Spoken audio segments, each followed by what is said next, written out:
तेरी रहमत होगा।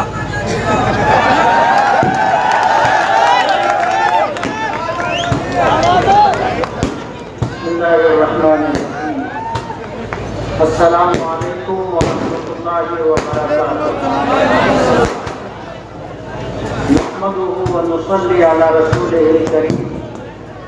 अम्मा बाद। तेरी रहमतों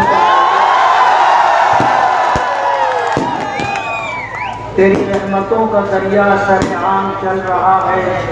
मुझे भीख मिल रही है, मेरा काम चल रहा है। तेरे नाम का वजीफा मेरी जिंदगी का हासिल, तेरे नाम की बदौलत मेरा काम चल रहा है।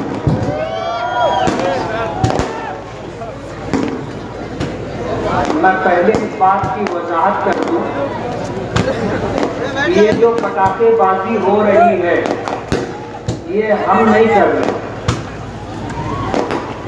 हमने हमेशा पटाखाबाजी करने से लोगों को मना किया। लोग रास्ता तलाश कर रहे हैं हमें बदनाम करने का। इसलिए मैं गुजारिश करता हूं कि अगर कोई मेरा हमदर्द होगा और वो पटाखा फोड़ रहा होगा तो वो बंद कर दे। आज के इस इंतखाबी जलसे के सदर मोहतरम हाजी इम्तियाज अहमद, हाजी मोहम्मद अहमद साहब, हमारे सियासी सरपरस्त अलहाज यूनुस ईसा साहब, सूफी अनीस कादिर साहब, यूसुफ इलियास साहब, डॉक्टर खालिद परवेज साहब, स्टेज पर तशरीफ फरमा उलमा, अमायदीन शहर और मेरे बुजुर्गों और दोस्तों और मेरी पर्दा नशीन माओ और बहनों, आज जिस इलाके में हम जलसा ले रहे हैं ये इलाका सरदार नगर से लेकर सलाटर हाउस तक यूपी रियासत से आए हुए लोगों का इलाका है। इस इलाके में 70-75% यूपी से रोटी रोजगार की तलाश में आने वाले लोगों का इलाका है। मेहनत कशों का इलाका है, मजदूरों का इलाका है। यहाँ आने के बाद जिनको ठिकाना नहीं था उन्होंने डिस्सी में रह करके काम करके यहाँ से रोटी रोजी कमाई और अपने अहलो अयाल के गुजारे का इंतजाम किया। मेहनत करते रहे, मजदूरी करते रहे और फिर यहाँ से उन्होंने जो कुछ कमाया, कुछ लोग ऐसे थे जो यहाँ पर रुक गए और आज अल्हम्दुलिल्लाह वो खुशहाली की जिंदगी गुजार रहे हैं। इस इलाके में जाफर हाजी साहब, याकूब सदर साहब, हारून रुस्तम साहब, हाजी सईदुद्दीन साहब, अब्दुल रज़ाक मास्टर साहब, यूनुस दलाल साहब, हाजी अहमद मुल्ला साहब, हाजी अनवर कुरैशी साहब, हारून शेख कपड़े वाले, मोहम्मद मुस्तफ़ा मुकादम, गुलाम रसूल गुड़ू पहलवान, जामिन अली, एजाज हकीम, खुर्शीद मुकादम, प्रोफेसर इकबाल, अयूब टेलर, हाजी अरमान शेख, अब्दुल सत्तार खट्टी, गुलाम मुस्तफ़ा असर सिद्दीकी, अहमदुल्ला मास्टर, हाजी अयूब शेख, हाजी हनीफ मुल्ला साहब, अब्दुल रऊफ फुलके वाले, मुनव्वर अली, सफर अली ताजमहल, अतहर हुसैन बच्चन से, हाजी मुख्तार नंकू, शेख रहीम दादा मियाँ, यासीन मामू, हारून गोल वाले और भी बहुत सारे लोग हैं जो यूपी से आए और यहाँ रह करके उन्होंने अपना एक मकाम बनाया। हमारा ये 20 नवंबर 2024 का होने वाला इलेक्शन, हम जिन मुद्दों पर लड़ रहे हैं उन्हीं मुद्दों पर बात करना चाहते हैं। हमारा पहला मुद्दा है अच्छाई और बुराई। हमारा शहर मीनारों का शहर, मस्जिदों का शहर कहलाता है, मदरसों का, दारुल उलूम का, बैतुल उलूम का, मकातिब कुरानिया और मदारिस दीनिया का शहर कहलाता है।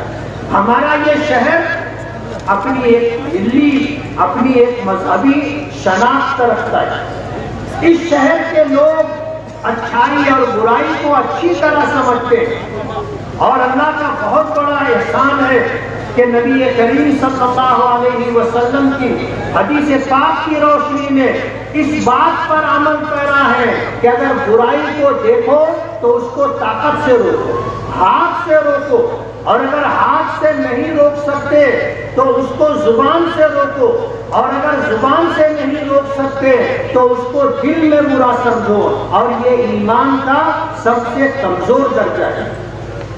यूपी के आए हुए लोग मोहब्बत की जुबान समझते हैं, मोहब्बत के नाम पर गर्दन कटाना गवारा करते हैं, लेकिन उनकी गैरत, उनकी बहादुरी, उनकी जुर्रत इस बात को नहीं बर्दाश्त करती कि कोई उनको अपने दबाव में लेकर और कोई दबदबा बताकर उनको गलत काम पर मजबूर कर सके। ये मोहब्बत के नाम पर वोट दे देंगे, झुक जाएंगे, लेकिन दबाव और दबदबे के सामने न कभी झुकेंगे और न कभी किसी को वोट देंगे। यहाँ जिस तरह का माहौल बनाने की कोशिश की जा रही है, कहा जाता था हमने जाफर नगर को पैक कर दिया है, कोई घुस नहीं सकता। हम आए, कल पूरा दिन रहे, एक एक घर पर हमने दस्तक की, हमने अपनी माओ, अपनी बहनों और बेटियों को सलाम किया, हमने उनसे वोट की अपील की। हमें जो मोहब्बत इस इलाके के लोगों ने दी है, ये हमारे लिए सरमाया है और हमारे लिए आस और उम्मीद का चिराग जलाने वाली।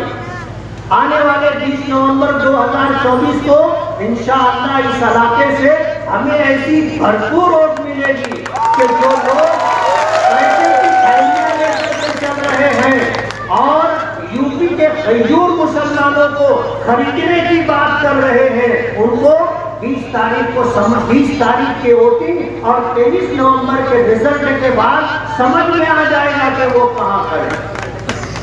इंशाअल्लाह हमें अल्लाह की जात से उम्मीद है कि 2019 से ज्यादा हमें लोगों की मोहब्बतें मिल रही हैं, लोगों का हमारी तरफ रुजू है। आज लोग रुक करके सलाम करते हैं, मुसाफा करते हैं, दुआएं देते हैं और मुबारकबादी पेशगी में दे रहे हैं। हमें अल्लाह की जात से उम्मीद है कि हम जितनी वोटों की लीड से चुन करके आए थे, उससे ज्यादा लीड से इंशाअल्लाह चुन करके आए। ये इलाका जाफर नगर का इलाका, हमारे यूपी से आए हुए बहुत सारे भाई यहाँ आबाद है। सर्वे नंबर 1 कैनल दोनों साइड की जमीनें एक जमाने से लोग आबाद हैं। एक आदमी जो इसका मालिक था 1971 में उसका इंतकाल हो गया और 2022 में शेख आसिफ के चचा शेख रशीद मरहूम के छोटे भाई अकील दादा और खालिद हाजी वगैरह ने ये जगह खरीदी, बोगस खरीदी। 17 लोगों के ऊपर केस चल रहा है। ये तमाम यूपी के आए हुए लोग जो वर्षों से यहाँ आबाद हैं, उनको उजाड़ने का प्रोग्राम बना रहे।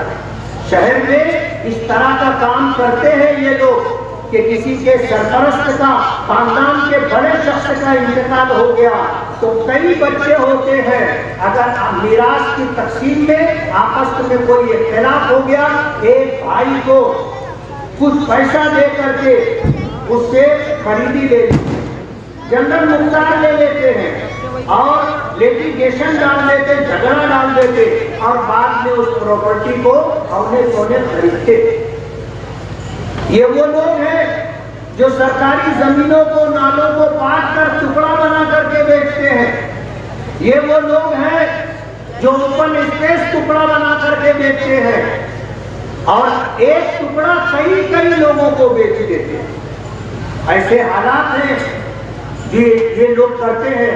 जाफर नगर के लोग, होश के नाखून लोग, ये अगर चुन करके आ गए तो सर्वे नंबर 91 कैनल के नाम पर जो जगह है, आगरा रोड से लग करके जो जगह है, यहाँ के सारे लोगों को ये उजाड़ देंगे।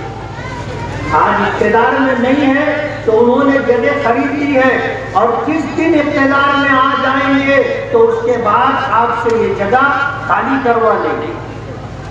आपसे मैं आज इस जलसे के जरिए से गुजारिश कर रहा हूं कि जो लोग नशे का कारोबार कर रहे हैं, जो होलसेल डीलर हैं, जो नशा ला करके लोगों को दे करके चौक चौराहों पर, होटलों पर, गलियों में फरोख्त करवाते हैं, उनसे अपने आप को, अपने शहर को, अपनी आने वाली नस्लों को बचाओ। अगर आपका बच्चा बेराहवी का शिकार हो गया तो उस एक बच्चे की वजह से आपकी पूरी जिंदगी तबाह बर्बाद हो जाएगी, आपका खानदान बदनाम हो जाएगा। मैं आपसे ये कहना चाहता हूं कि आने वाले इलेक्शन में आप होश का सबूत दें। मैं 2009 से 14 तक रहा और 2019 से 24 तक रहा, हमने कभी किसी का कुछ बिगाड़ा नहीं है। ऐसा हो सकता है कि आप जो काम करवाना चाहते हो वो काम हम ना कर सके हो, लेकिन हमने कभी किसी का बिगाड़ा नहीं, कभी किसी के साथ जुल्म नहीं किया, कभी किसी के साथ ज्यादती नहीं की, कभी हमने किसी का कारोबार नहीं छीना और कभी किसी के कारखाने में घुस करके हमने आग नहीं लगाई, कभी हमने किसी का कारोबार नहीं छीना। आज हमसे 5 साल का हिसाब मांगा जा रहा है।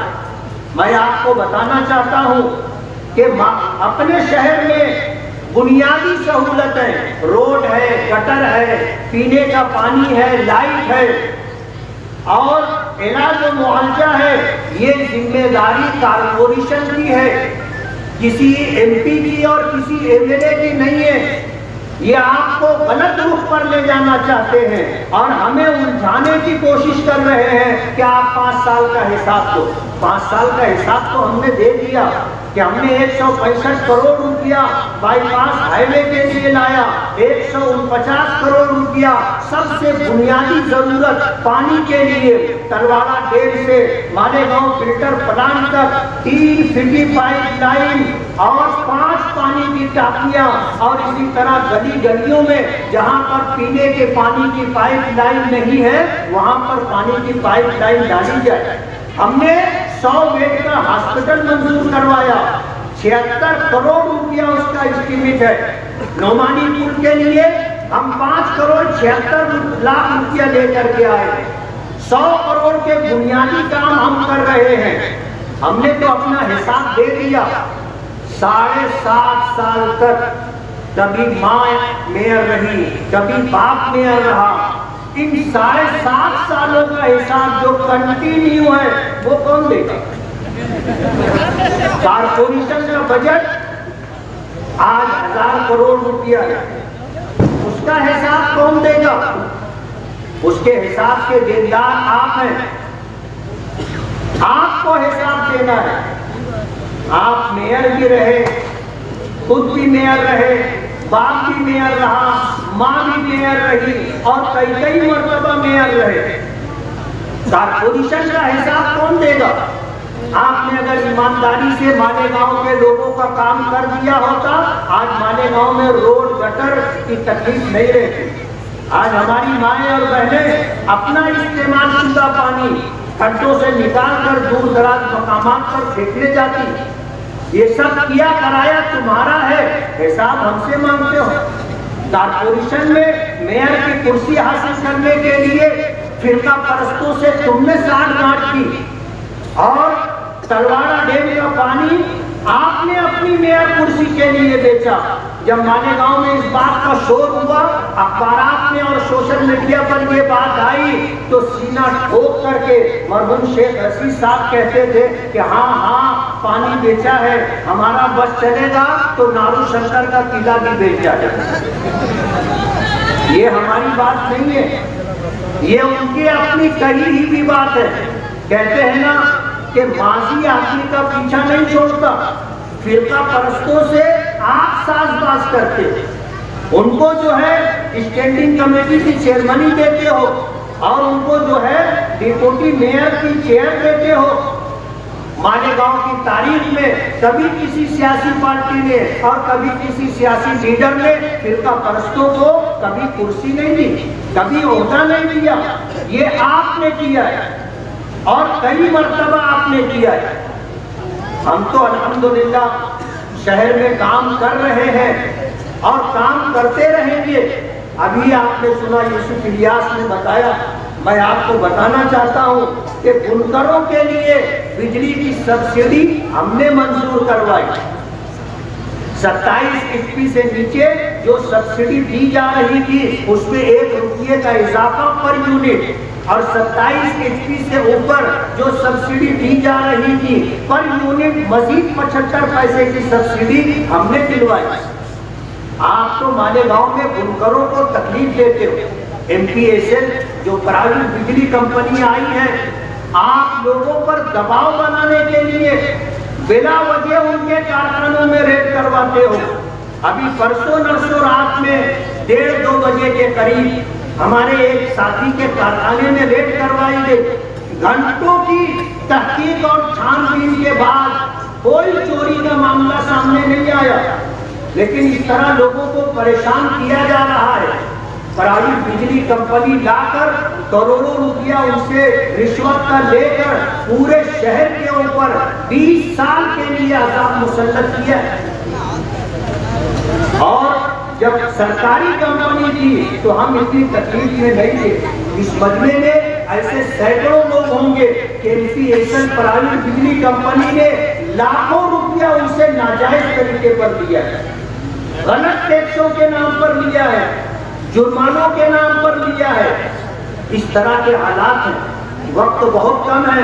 मैं आपको बताना चाहता हूं कि हम अपने शहर के अंदर तालीम के लिए, रोजगार के लिए, इलाज और मुआवजे के लिए बहुत सारी सहूलतें लाना चाहते हैं। हमने गवर्नमेंट से आज नहीं 2009 से 14 के दरमियान सरकारी इंजीनियरिंग कॉलेज की बात हमने की थी। उन्होंने वादा किया था लेकिन पूरा करके नहीं दिया और ये वादा करने वाली सरकार कांग्रेस की थी। हम अपने शहर में नशा मुक्त केंद्र लाना चाहते हैं और दो केंद्र लाना चाहते हैं जिसमें 30 बेड होंगे और जो लोग नशे के आदी हो चुके हैं उनको नशा छुड़वाने के लिए उनका इलाज और मुआवजा किया जाएगा। ये हमारी सनत के दुश्मन है। हम आपको बताना चाहते हैं कि जिस तरह कारखानों पर ये मुसीबत लाई गई है, साइकिल वालों पर भी मुसीबत लाई गई थी पॉल्यूशन के नाम पर और तमाम साइकिल वाले परेशान थे। और 2014 से 2019 के दरमियान साइकिल वालों की नाक में दम आ गया। 2019 के बाद से हम आए, किसी एक साइकिल में अगर कोई रेड करने के लिए पॉल्यूशन के नाम पर ऑफिसर आया हो तो बताना। हम रोजगार के लिए कोशिश कर रहे हैं कि हमारे शहर में लोगों को रोजगार मिले, हमारा पढ़ा लिखा नौजवान रोटी रोजी के लिए बाहर ना जाए। हम इस शहर में जो महरूमियां हैं, लोगों के पास गंदे पानी की निकासी की गटर नहीं है, रोड रास्ते नहीं है, हमारे शहर के अंदर कॉलेजेस नहीं है, प्राइमरी स्कूल है जो 7वीं 8वीं तक है। हम चाहेंगे कि वो 10वीं तक हो ताकि गरीब के बच्चे को फ्री में तालीम मिल सके। ये हमारे अज़ाइम है और हम ये चाहते हैं कि आप हमारा साथ दें, आप हमारा साथ दें। जो लोग 40 साल 45 साल से राज कर रहे हैं और फिर वो ये कहते हैं कि एक बार हमको चुन करके दे। मैं आपको कहता हूं, आप एक बार हमें और चुन करके दे दो, इनको जेलों की सलाखों के पीछे दिखा दो।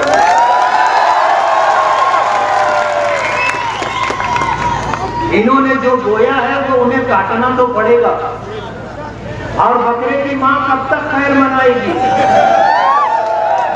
एक दिन तो उसके छुरी के नीचे आना है। इन्होंने जो कुछ किया है, सरकार को चूना लगाया है, लोगों के साथ जुल्म ज्यादती की है और लोगों के रोजगार छीने हैं, रोजगार बंद करवाए हैं। ये पाप का घड़ा भर चुका है।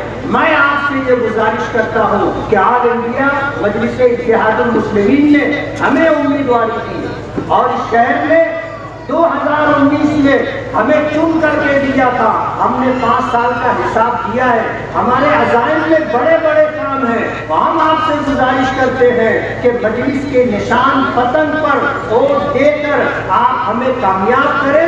इंशाअल्लाह इस शहर से महरूमियों का खात्मा होगा और इस शहर से जुल्म सितम का खात्मा होगा और जालिमों को इंशाअल्लाह हम कहते पुकार तक पहुंचा देंगे। मैं आपको ये खुशखबरी देना चाहता हूँ कि इंशाअल्लाह 6 नवंबर को अकबरुद्दीन ओवैसी साहब 6 नवंबर को अकबरुद्दीन ओवैसी साहब तशरीफ लाएंगे और इंशाअल्लाह उसके बाद अकबरुद्दीन ओवैसी साहब की तशरीफ लाएंगे। हम मजलिस की शान और बात सब बताएंगे। दुआ करें कि अल्लाह ताला हमें कामयाबी अता फरमाए। दुआ करने बिस्मिल्लाहिर्रहमानिर्रहीम अल्हम्दुलिल्लाहि रब्बिल आलमीन।